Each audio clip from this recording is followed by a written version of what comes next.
Quiero comentarles yo algo muy rápido. Este es el primer curso, la primera edición que van a obtener un diploma certificado de Daniel Católico TV. Hasta hasta el próximo curso ya tendrá también, esperemos, una firma eclesial, el documento, el diploma. Por el momento ahorita solamente es un diploma de autenticidad de que ustedes tomaron el curso de proclamación de la palabra de Dios. Quien los, pues de cierta manera los certifica que ustedes tienen esta formación para que puedan dar el servicio en sus parroquias. Y de hecho, pues la intención es que con eso también mostremos que tenemos las herramientas. O sea, todo este material que a ustedes se les da es material que yo he trabajado por mucho tiempo y que la verdad, la realidad de nuestra Iglesia Católica es que carecemos de toda esta formación en nuestras parroquias. Y no es porque los sacerdotes sean dejados, sino porque yo ya lo he hablado también en varios episodios de evangelización, que nuestros sacerdotes son pocos y apenas ellos pueden con el bautismo, las 15 años, que la boda, que los enfermos, y todavía de verdad pedirles a nuestros sacerdotes sentarse a tomar un curso de formación es bien difícil para ellos. Es difícil porque imagínense, yo para este curso que ahorita estoy dando con ustedes, me tomé más de 2 semanas preparando esto, ¿sí? Y los sacerdotes con misas y con actividades pastorales, hay quienes hasta son maestros del seminario, son capellanes y demás, no podemos exigir también tanto y sobre todo cuando es un sacerdote para tantas comunidades, ¿no? Entonces yo lo entiendo y por eso es que toda esta herramienta que se les da es para que ustedes también la puedan compartir en sus comunidades. Por eso también el diploma, para que ustedes también ya puedan dar este tipo de cursos en sus comunidades, o sea, con sus compañeros, con sus grupos de lectores, compartan esta información. Estos diapositivas pues se les van a proporcionar y ustedes las pueden presentar igual en su parroquia, en PDF, en una pantalla y demás, y pueden dar el mismo curso. O sea, la idea de los cursos es esto, que se siga prolongando en más comunidades toda esta formación. Segundo módulo, vamos a pasar al curso para lectores basándonos en el Evangelio de San Mateo, capítulo 14, versículos del 22 al 33. Y voy a dar lectura a este texto del Evangelio 14, versículo 22 al 33. En el nombre del Padre, del Hijo y del Espíritu Santo. Amén. Lectura del Evangelio según San Mateo. Inmediatamente después Jesús obligó a sus discípulos a que se embarcaran. Debían llegar antes que él a la otra orilla, mientras él despedía a la gente. Jesús pues despidió a la gente y luego subió al cerro para orar a solas. Cayó la noche y él seguía allí solo. La barca en tanto estaba ya muy lejos de tierra y las olas la golpeteaban duramente, pues soplaba el viento en contra. Antes del amanecer Jesús vino hacia ellos caminando sobre el mar. Al verlo caminando sobre el mar se asustaron y exclamaron: «Es un fantasma», y por el miedo se pusieron a gritar. Enseguida Jesús les dijo: «Ánimo, no teman, que soy yo». Pedro contestó: «Señor, si eres tú, manda que yo vaya a ti caminando sobre el agua». Jesús le dijo: «Ven». Pedro bajó de la barca y empezó a caminar sobre las aguas en dirección a Jesús, pero el viento seguía muy fuerte. Tuvo miedo y comenzó a hundirse. Entonces gritó: «Señor, sálvame». Al instante Jesús extendió la mano y lo agarró diciendo: «Hombre de poca fe, ¿por qué has vacilado?». Palabra del Señor. Gloria a ti, Señor Jesús. Al final el Evangelio concluye: verdaderamente tú eres el Hijo de Dios, concluyendo con que la palabra de Dios tiene poder. Primero, cuando les dice: «Ánimo, no teman, que soy yo», porque ellos pensaban que era un fantasma. En el Evangelio, Pedro le dice: «Si eres tú, manda que yo vaya a ti caminando sobre el agua». Y lo hace caminar sobre el agua, pero fue poca su fe, que empezó a hundirse. Y Jesús exclama: «Hombre de poca fe, has vacilado». ¿Por qué has vacilado? Pues con esta intención del texto del Evangelio de San Mateo, comenzamos este segundo módulo, que es para comprender ahora el sentido de la palabra de Dios que va a tener en la celebración de la misa. El Señor nos llama y nos invita a formar parte de su proyecto en la liturgia, y solo en la liturgia se actualiza el mensaje. Ahora, para poder comprender este mensaje, vamos a pasar a esta estructura de los leccionarios y a familiarizarnos con el ejercicio de la liturgia del día a día. Número 1, entonces, ¿quién lee las lecturas en misa? Según lo marca la liturgia de la iglesia, dice que la iglesia, toda la iglesia, es decir, los bautizados, es el pueblo sacerdotal.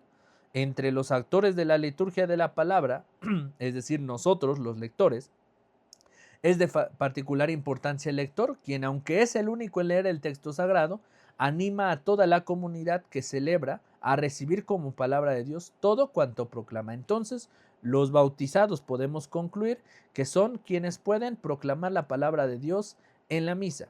La pregunta es, ¿los niños pueden pasar a leer las lecturas?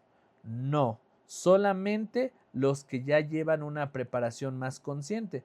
Se puede decir que los niños mayores de 8 o 10 años, quienes ya han realizado su primera comunión, pueden pasar a leer las lecturas.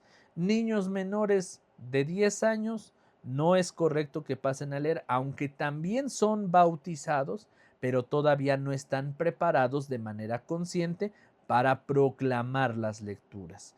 De tal manera que seamos conscientes en esa parte de que los niños pueden participar siempre y cuando sean conscientes. Sobre todo cuando es misa de niños. No sé si les ha pasado, pero hay veces que toca preparar la misa de niños, que es la misa con los del catecismo o un retiro de los niños del catecismo. Pueden pasar a leer los niños, pero siempre y cuando ya tengan la edad y estén conscientes de lo que van a leer. Bien, en las lecturas de la misa vamos a escuchar la voz de Jesús. Mientras que la voz del lector es la voz de Cristo, porque es Cristo quien habla, tenemos la exigencia de vivir la pluralidad de los lectores. Pluralidad significa que cada lectura tenga a su propio lector. Primera lectura, salmo. Segunda lectura, aclamación. No debe ser un solo el que lea todas las lecturas. Esto pasaba antes del Concilio Vaticano II, cuando las lecturas estaban en latín. Hoy en día, que se nos promueve una participación activa de los laicos, tenemos que participar todos. Es recomendable que el lector se familiarice con el texto que va a leer antes de proclamarlo para poner en alto el corazón de cada mensaje bíblico. Eso es lo que nos pide la iglesia con respecto al lector. Ahora, como conclusión de esta primera parte sobre quiénes pueden pasar a leer las lecturas, antes de pasar a la estructura de los leccionarios, el perfil de un buen lector. ¿Qué nos pide la iglesia para que los lectores puedan pasar a leer en el altar? Bueno, número 1, la persona que proclama es un creyente que cumple una verdadera acción ministerial. ¿Qué quiere decir acción ministerial? El sacerdote es sacerdote ministerial, por eso se prepara y se ordena sacerdote ministerial. El lector recibe el ministerio de lectorado, o en este caso de proclamación, para que pueda ejercer dicha acción, para que sea verdadera y plena en el altar. Tiene que llevar preparación, vida espiritual, misa todos los días, rezar el rosario. Un lector tiene que llevar todo eso. No nada más es como que te elijo para que pases a leer y ya. No, tiene que llevar cierta formación. También el lector tiene que servir a Dios como intermediario y no como protagonista. Aquí sobre todo tiene que ver con los salmistas. Hay personas que cantan bonito. Por ejemplo, a mí me ha tocado que a veces me eligen para el salmo y les digo, no, mejor la primera lectura, porque a veces les gusta cómo canto y me dicen, es que cantas bonito. Sí, pero no se trata de ser protagonista, no se trata de que porque canto bonito me toca el salmo. También tiene que haber esa pluralidad. No somos los protagonistas de la palabra de Dios, sino somos los intermediarios quienes prestamos nuestro servicio para que Dios manifieste su obra. Y por lo tanto, tanto el lector como el que hace la aclamación o que el que hace el salmo, debemos estar dispuestos a hacer primera lectura, salmo o aclamación.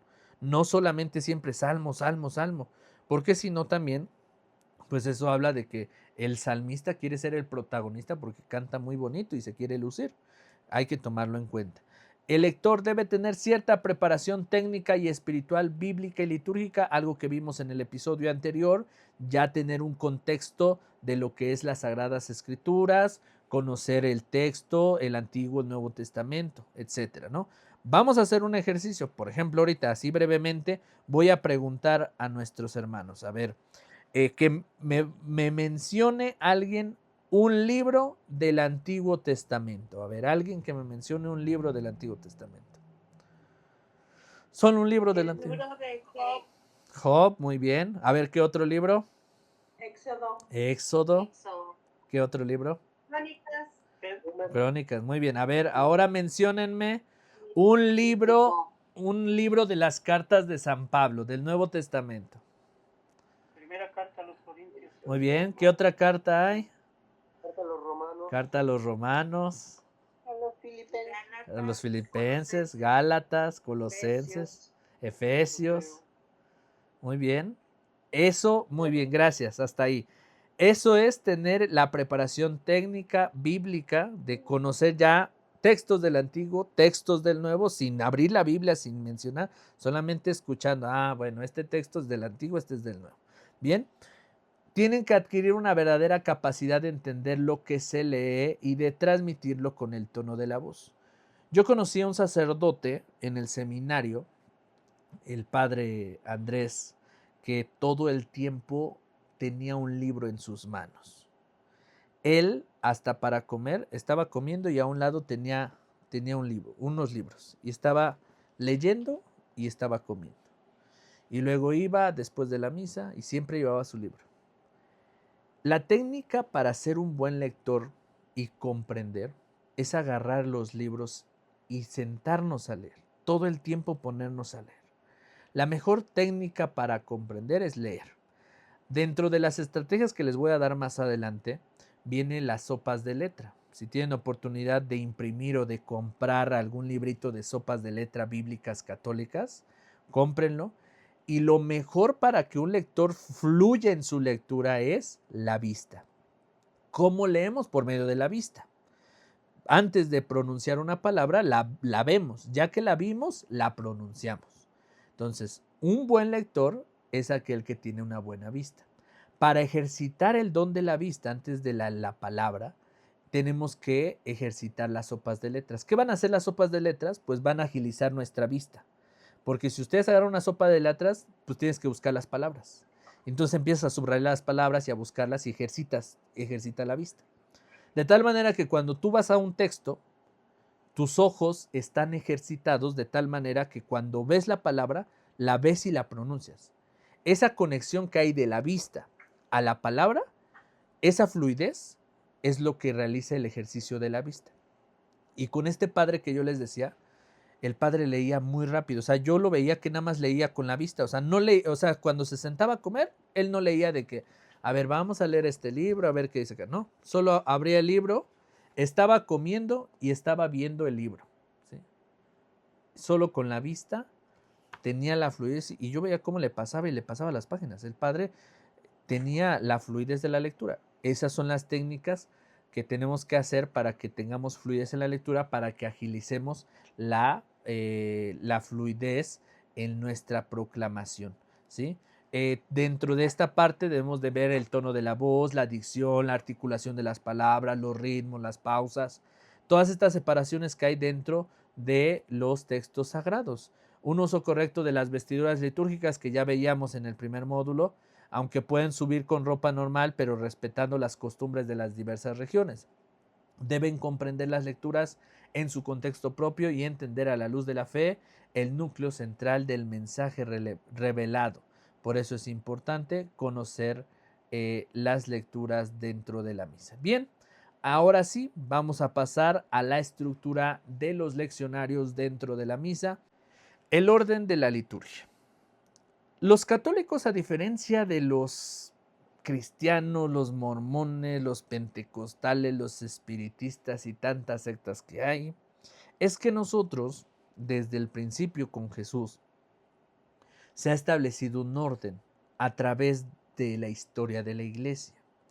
Jesús elige a sus 12 discípulos y de los 12 discípulos a su vez va a llegar el número 13, que es San Pablo el apóstol de los gentiles. En el Nuevo Testamento es quien escribe todas las cartas, carta a los romanos, carta a los corintios, etc. San Pablo se vuelve tan importante después de esta experiencia con Jesús que él va a formar a las primeras comunidades cristianas.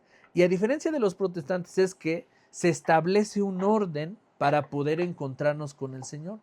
No solo se trata de expresar nuestra fe a Dios y alabanzas y ya, sino que va a haber un orden.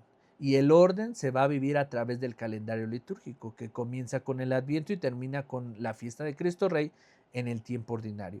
En este orden litúrgico existen colores, existen tiempos y momentos que nos van a ayudar a vivir la fe dentro de la liturgia. Todo esto tiene una razón de ser y se va a establecer de manera definitiva en las celebraciones anuales. De tal manera que en la iglesia vamos a tener 3 ciclos, ¿sí? ¿Por qué 3 ciclos? Porque en un año es difícil que leamos toda la Biblia.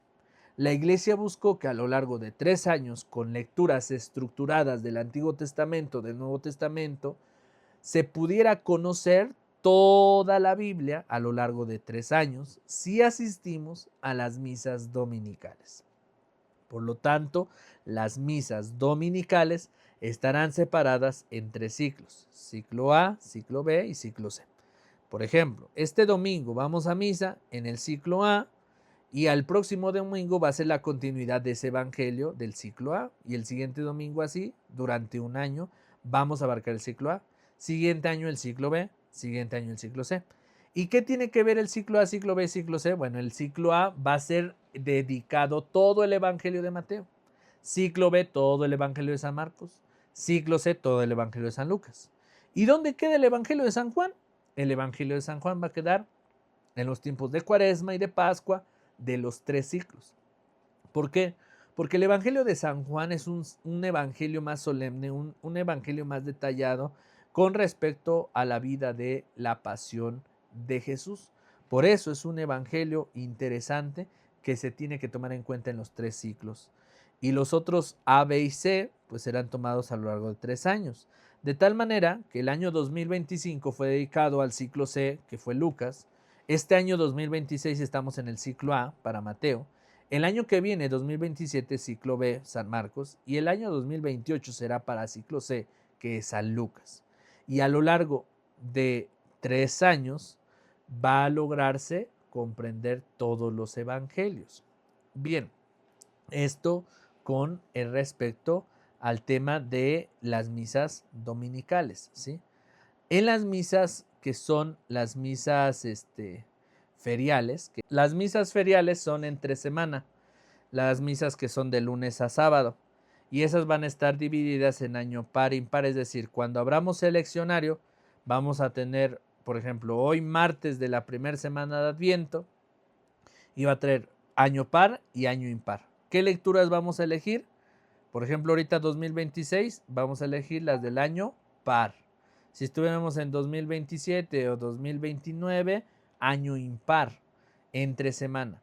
¿Por qué nada más están divididas en 2? Bueno, porque a lo largo de un año se conoce toda la palabra de Dios, ¿sí? Entre semana, para las personas que van a misa entre semana. De tal manera que si fuéramos a misa todos los días de la semana, en un año, en 2 años, conoceríamos toda la Biblia. En 2 años. Si vamos a misa solamente cada domingo, en 3 años conocemos toda la Biblia. Esa es la estructura de los leccionarios en la misa. Vamos a pasar a las diferentes celebraciones de la misa, ¿sí? Por eso tómenlo en cuenta. Entonces, domingos divididos en 3 ciclos, entre semana divididos en 2 ciclos. Y vamos entonces con la siguiente parte, que es los grados de celebración en la misa.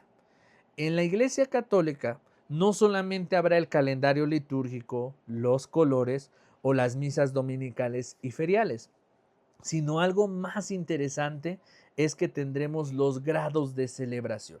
Sí, hay grados de celebración y estos grados de celebración son considerados 3: solemnidades, fiestas y memorias. Dentro de las memorias, ahorita conoceremos las memorias obligatorias y las memorias universales. La solemnidad. ¿Qué es una solemnidad? La solemnidad es el grado más alto e importante de la celebración litúrgica dentro del calendario católico. reservado para los misterios centrales de la fe como la Navidad, la Pascua o la Asunción. Por ejemplo, ahorita pasamos una solemnidad del Corpus Christi. Es una solemnidad que evidentemente no se puede quitar, no se puede omitir o no podemos decir, bueno, no la celebramos. No, estas son también conocidas como las misas de precepto. Las misas de precepto son aquellas que no se pueden dejar de asistir. Son como decir misas obligatorias. Sí o sí, tenemos que ir a esa misa. Es como la misa de la Virgen de Guadalupe en México, que es una misa de precepto, es una misa a la cual no se tiene que faltar porque es una misa especial para México. Ahora, fiesta. La fiesta podría de momento confundirse un poco con la solemnidad, pero esta tiene que ver más que nada con la vida de los santos también. Existe la fiesta del bautismo del Señor, la pasión, muerte y resurrección de Jesucristo, y en específico tienen que ver alrededor de la vida de Jesús, pero también hay la fiesta de los apóstoles y demás, de algunos santos en específico que se consideran fiestas, ¿sí? La fiesta de San Pedro y San Pablo, ¿sí? Esas fiestas, que aunque no son solemnidad, pero también se consideran en un grado de importancia más que las memorias. Ahora, la memoria litúrgica es la que honra de manera especial a una persona, a un santo, de manera universal o exclusiva. Hay memorias universales que son para toda la iglesia y hay memorias específicas de cada lugar o región. Por ejemplo, una memoria de algún santo, de San Daniel Obispo Mártir en Perú, un ejemplo, ¿no? Es un obispo mártir de Perú que podría hacer que se celebre en toda la iglesia, pero especialmente, pues sí es una memoria más que nada obligatoria para Perú, no para México, ¿sí?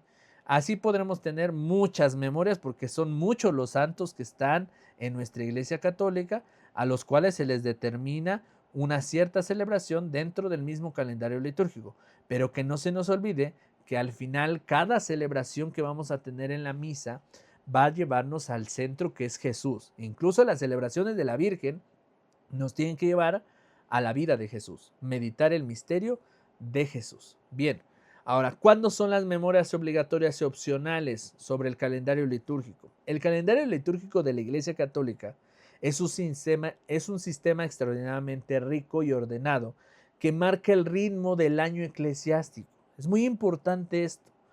Para comprender la estructura de los leccionarios, debemos comprender que toda la liturgia tiene un ritmo estrictamente ordenado para cada celebración, ¿sí? Por eso tenemos tantos libros litúrgicos que cada uno nos va a llevar a la celebración del bautismo, de la comunión, de la confirmación, de San José, de la Virgen María, de San Mateo, de San Pedro, San Pablo, del bautismo del Señor, porque cada estructura de cada misa ya tiene sus propios elementos. Uno de sus elementos claves son las memorias de los santos y otras figuras importantes para la historia de la salvación. Es crucial comprender que no todas las memorias tienen la misma importancia. Distinguimos entre memorias obligatorias y memorias opcionales. Saber cuándo son y en qué se diferencian permite una participación más plena en la liturgia y una vivencia más profunda de la fe. Así que ya lo saben, existen memorias obligatorias y memorias no opcionales, ¿sí? Bien, vamos a ver acá de manera a grandes rasgos que dice memorias obligatorias universales son las memorias que obligan a toda la Iglesia Universal, independientemente de su ubicación, su contenido es uniforme y está inscrito en el calendario universal. Ejemplos de ellos son las memorias de los apóstoles, los teólogos importantes o las figuras históricas clave para la historia de la iglesia. Sus celebraciones estándar en toda la iglesia. Ahora, obligatorias particulares, es decir, que eso obligatorio solo en tu país o región. Estas solamente se obligan en cada región, diócesis, orden religiosa. Están relacionadas con el culto y la tradición local. Por ejemplo, en España son obligatorias las memorias de figuras como Santiago Apóstol, Santa Teresa de Jesús o San Isidro Labrador. Los contenidos litúrgicos de estas memorias están especialmente elaborados para la comunidad en cuestión, o sea, para España en exclusivo, ¿sí? No para todo el mundo. Por eso es muy importante, ¿de acuerdo? Bien, ya que conocimos entonces los grados de celebración en la misa, vemos de manera concreta la participación del lector en el ambón. El lector es el laico comprometido que ya veíamos al principio del tema, que está dispuesto a convertir la historia de la salvación en vida por medio de su voz. A esto le llamamos proclamación. Pero para realizar esta proclamación es necesario utilizar los libros específicos que son los libros litúrgicos del lector, los leccionarios y el misal romano. No podemos pasar a leer con la Biblia o con el misalito mensual. Bien, acá algunos comentarios respecto a ello. Puede ser que al principio la iglesia esté en construcción y apenas esté iniciando. Bueno, el misal mensual puede ser de gran ayuda, el misal anual también. Pero si ya estamos en una parroquia, si estamos en una capilla, un templo que ya está construido, y no tenemos los leccionarios y seguimos pasando a leer con esto, eso es falta de responsabilidad de los encargados de las lecturas, es decir, de ustedes. Tenemos que promover la compra de los leccionarios. Ahora, si el leccionario se perdió, se extravió, está roto, se perdió entre el escombro, que a lo mejor hubo un desastre en la parroquia, no sé, los promotores de comprar eso son los lectores. Y ustedes tienen que organizar alguna rifa, alguna kermés, algo para comprar esos leccionarios, ¿sí? Se tienen que tener esos libros y nada de que pasar con la Biblia o que pasar con el misal. Esos libros son especiales para la celebración de la misa. Y voy a decir algo muy concreto. Algunos van a criticar y decir, ¿y entonces para qué se hizo la Biblia? ¿O para qué se hizo los misales, no? No, bueno, a ver. Es como en la cocina. Cuando uno va a preparar algo, pues necesitas un sartén, necesitas el salero, necesitas un mandil, los instrumentos para preparar un platillo. Claro, lo puedes hacer al y se va y sin instrumentos, también se puede. Pero eso es algo mal hecho. Te van a decir los verdaderos cocineros, te van a decir, eres mal hecho. Ahora, nosotros en la liturgia, que procuramos lo sagrado y somos los responsables de lo sagrado, tenemos que celebrar la liturgia con las cosas que han sido elaboradas para lo sagrado. A mí me ha tocado llegar a ver incluso hasta donde el sacerdote utiliza la tablet para leer las oraciones, no el misal. Y eso es bien triste, ¿eh? O sea, no se puede realizar la celebración con un dispositivo tecnológico. En alguna ocasión también me tocó ver en una parroquia que pasaban los lectores con su celular. Tenían un grupo de WhatsApp y en el WhatsApp se les mandaban las lecturas. El mismo padre les mandaba las lecturas y pasaban y leían con su celular las lecturas. No leían en el leccionario ni en el misal mensual. Eso está prohibidísimo. Los libros litúrgicos son especiales para la celebración y el leccionario tiene que ocuparse en la celebración. Una pregunta que me hacen constantemente, Daniel, ¿me puedo comprar los leccionarios y tenerlos en mi casa? Sí y no. Ahí yo lo dejo a tu propio criterio. Por ejemplo, a mí, como me dedico a los cursos de evangelización de los leccionarios y del misal, yo desde cuando he estado queriendo comprarlos y me gustaría tenerlos acá en mi casa y utilizarlos para tomarles fotos y hacer unas diapositivas y compartir los cursos de manera más detallada. Se puede, no hay una regla que te diga, no, está prohibidísimo, eso es sacrilegio, no. Puedes comprarlos y puedes tenerlos en casa, obviamente respectivamente en tu librero, en tu altar, y ocuparlos, porque luego tú preparas las lecturas, te los puedes comprar, porque las lecturas nunca van a cambiar. Para que no estés pidiendo prestado en la parroquia, que préstenme el leccionario, que préstenme. No, tú tienes tus leccionarios, porque eres el encargado de las lecturas, pero si en algún tiempo determinado crees que ya no los ocupas en casa, ya sabes, sería bueno donarlos a una capilla, a una comunidad donde pues, no los tengan, ¿verdad? pero sí se puede tener los leccionarios en casa o el misal, siempre y cuando sea para un uso correcto como herramienta del servicio pastoral, o sea, que realmente los vayas a ocupar. Sí, pues si también nada más los vas a querer para tenerlos en tu altar, que se van ahí bonitos, pues no, tendrían que ser para un uso. Pero los leccionarios y el misal, su función última es estar en el altar, para eso son los libros, para que estén en el altar al servicio de la comunidad. ¿De acuerdo? Entonces, si ustedes tienen la oportunidad de comprarlos y tenerlos, adelante, ¿eh? Los pueden tener, no hay algo que te lo impida, ¿sí? Tomando en cuenta esos comentarios que hago al respecto. Bien, después de que hemos visto esto, finalizamos con la parte de entonces qué contienen estos libros, ¿sí? El misal romano, como lo vemos en la siguiente clase, es el libro de las oraciones, ¿sí? De todas las oraciones de la misa, y el leccionario va a traer lo que son las lecturas. ¿Cuál va a ser la estructura del leccionario? El leccionario va a tener la parte de las lecturas de Adviento, tiempo ordinario, de Cuaresma, de Pascua, para el ciclo A, ciclo B y ciclo C, los 3 ciclos para el domingo y para las misas entre semana, año par y año impar. Al final ahorita de la clase les voy a mandar el video de la estructura de los leccionarios, ¿sí? Van a ver el video para que todas las dudas o preguntas las resolvamos en la siguiente clase, ¿de acuerdo? Entonces, la estructura del leccionario será, en resumen, la siguiente. Para las misas dominicales va a traer 3 ciclos, ciclo A, ciclo B y ciclo C. Para las misas entre semana va a traer año par y año impar, o sea, 2 esquemas de lecturas. Y al final va a traer las misas para diferentes motivos. Sobre todo el leccionario 3 va a traer misas de bautismo, misas de matrimonio, misas de exequias, misas de difunto, misas de enfermos, las lecturas. Pero bien, los más comunes leccionarios en ocuparse son el leccionario 1 y el leccionario 2, que el leccionario 1 nos va a traer las misas de todos los tiempos, Navidad, Pascua, Cuaresma, y el leccionario 2 nos va a traer todas las del tiempo ordinario, ¿sí? Viene completo de las del tiempo ordinario. En el video que ya les voy a compartir, ahí viene todo completo, entonces ahorita ahí lo van a revisar.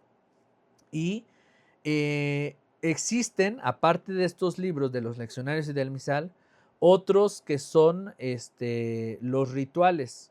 Ritual de bautismo, de comunión, de confirmación, de Semana Santa. ¿Y qué van a tener los rituales? Todo en un solo lugar. Lo de los leccionarios y lo del misal en un solo libro.